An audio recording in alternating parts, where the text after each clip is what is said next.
Teyeng Wakatobi, seorang konten kreator yang viral karena mengunggah konten seakan membenarkan aksi main hakim sendiri yang dilakukan oleh warga Sukolilo-Pati terhadap bos rental mobil, ditangkap polisi. Sementara itu polisi kembali menangkap 6 tersangka pengeroyokan pemilik rental mobil di Desa Sumbersoko, Sukolilo-Pati, Jawa Tengah. Para tersangka ditangkap polisi usai bersembunyi dalam hutan Pegunungan Kendeng. Kita hajar buat orang yang kurang ajar.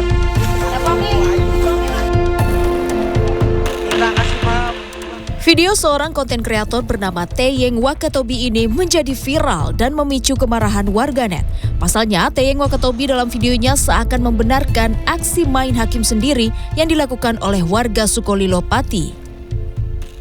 Polres Pati akhirnya menangkap Teyeng untuk dilakukan klarifikasi bersamaan dengan penangkapan beberapa tersangka pengeroyokan.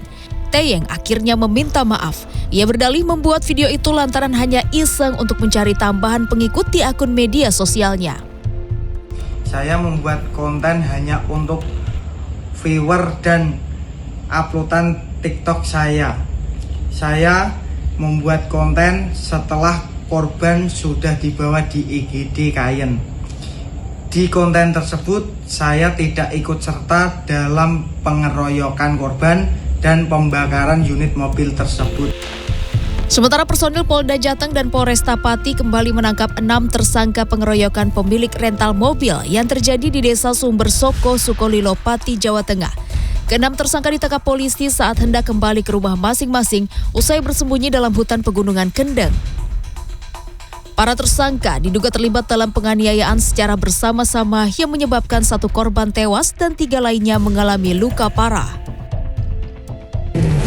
Sudah kita rilis bahwa pertama ditangkap 3 orang, kemudian kita tangkap lagi 1 orang, dan tadi malam kita tangkap 4 orang, subuh tadi 2 orang.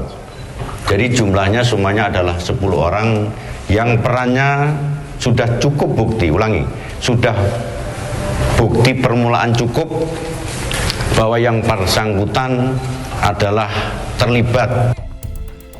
Dengan penangkapan ini polisi mengultimatum para tersangka agar segera menyerahkan diri. Tim Liputan CNN Indonesia.